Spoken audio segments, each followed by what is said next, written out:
Seorang pengendara merekam mobil dinas Propam Polres Tapanuli Selatan yang terlibat aksi kejar-kejaran di ruas jalan di Kota Medan Minggu malam.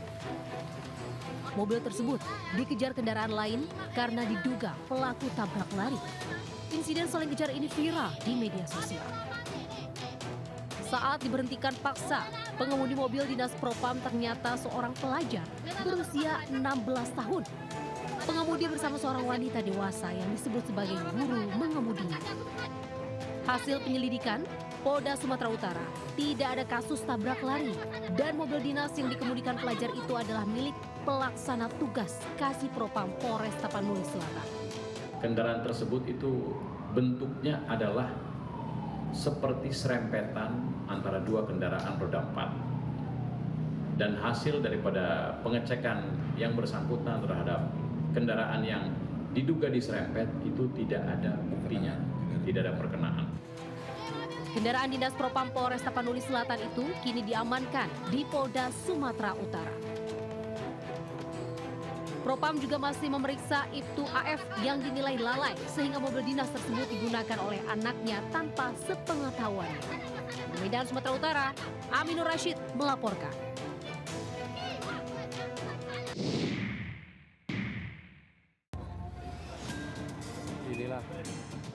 Tiga orang yang menjadi polisi gadungan ditangkap di salah satu warung remang-remang di Kota Batu.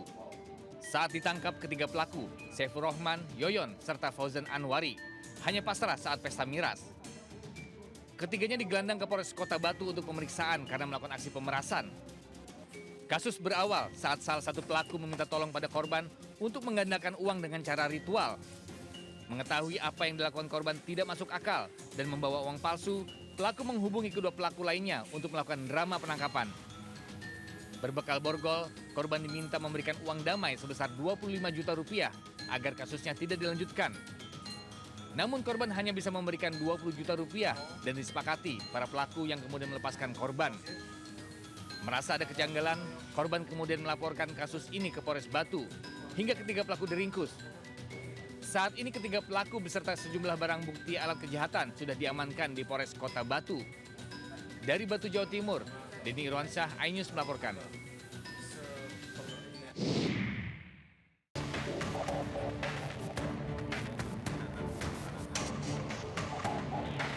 Setelah mendapatkan tekanan dari publik dan penanganannya dinilai berjalan dengan sangat alot, misteri kematian Brigadir Nur Hadi, anggota Propam Polda NTB yang dinilai janggal akhirnya mulai terkuak.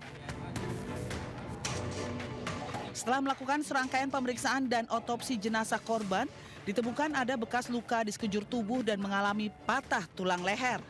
3 orang ditetapkan tersangka, 2 orang diantaranya polisi berpangkat perwira yang merupakan atasan korban.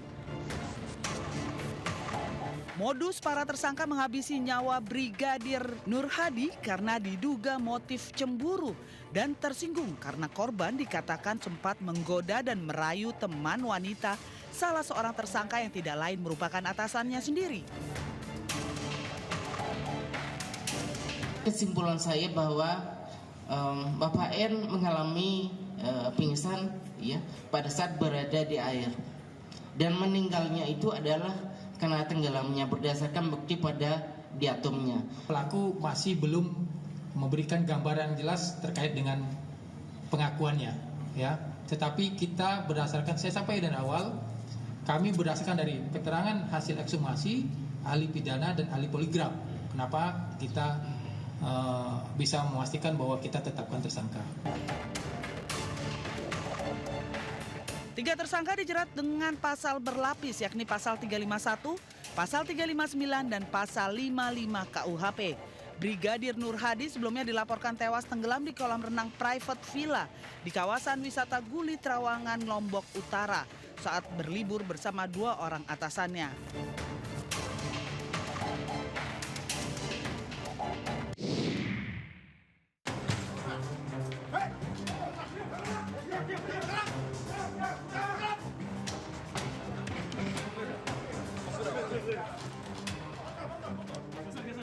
Polisi menggerebek lokasi persembunyian pelaku pembunuhan notaris di sebuah rumah kos di Jalan Sroyo, Kabupaten Karanganyar, Jawa Tengah. Pelaku tak berkutik karena polisi yang datang jumlahnya cukup banyak.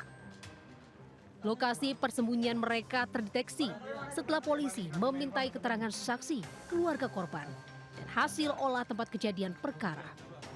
3 pelaku melarikan diri ke Jawa Tengah usai menghabisi nyawa korban. 3 pelaku yang ditangkap segera dibawa ke Polda Metro Jaya untuk pemeriksaan lebih lanjut. Kasus pembunuhan notaris terungkap 1 hari setelah jasad korban ditemukan. 1 dari 3 pelaku pembunuhan adalah sopir korban. Polisi juga mengamankan 3 pelaku lain yang diduga sebagai penadah hasil kejahatan. Dugaan sementara pelaku melakukan aksinya untuk menguasai barang milik korban. Untuk sementara, pasal yang kami terapkan adalah pasal 338 KUHP tentang pembunuhan. Untuk pembunuhan berencana masih kami dalami. Pelaku hingga kini masih menjalani pemeriksaan di Mapolda Metro Jaya. 3 pelaku membunuh Syarifah Sidah Altas, notaris berusia 60 tahun, dan membuang jasad korban di Sungai Citarum. Ketiganya mengambil mobil dan 2 telepon genggam milik korban. Di Jakarta Selatan, Helmi Sayangbati melaporkan.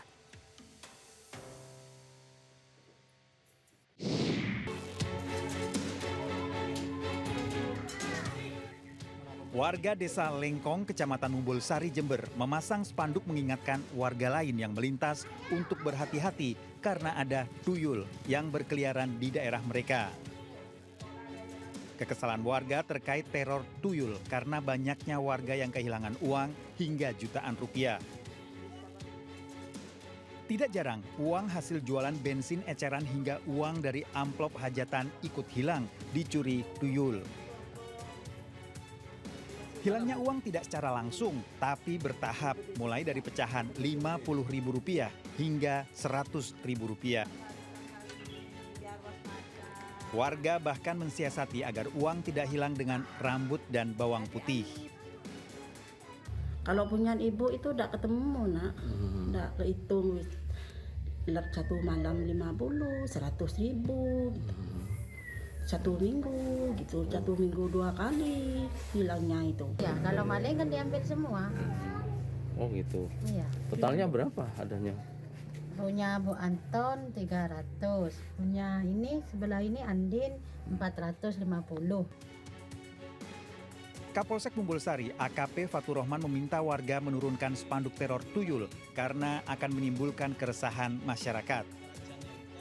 Terkait uang warga yang hilang, polisi akan menyelidiki lebih lanjut.